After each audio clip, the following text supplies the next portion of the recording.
আসসালামু আলাইকুম বন্ধুরা। একজন বাবা কতটা আদর্শবান হলে, সন্তানের প্রতি কতটা ভালোবাসা থাকলে এই কষ্টের মাঝেও বাচ্চাকে বুকের মাঝে জড়িয়ে নিয়ে জীবিকা নির্বাহের জন্য এবং পরিবারের মুখে হাসি ফোটানোর জন্য এবং সন্তানদেরকে মানুষ করার জন্য এত কষ্ট করে রিক্সা চালায়।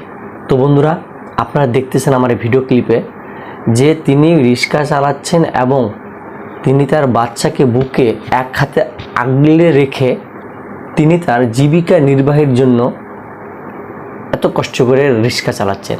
তো সেলুট বাবা আপনাকে। তো বন্ধুরা, যদি আমার এই ভিডিওটা আপনাদের ভালো লেগে থাকে এবং এই রিক্সাওয়ালা বাবার দিকই দেখে যদি আপনাদের একটু হলেও ভালো লেগে থাকে, তো অবশ্যই আমার ভিডিওটা লাইক করে থাকবেন এবং আমার ভিডিওটা শেয়ার করে প্রতিটা ফ্রেন্ডস ফলোয়ারদের দেখার সুযোগ করে দেবেন। আর আপনারা আমাকে কমেন্ট করলে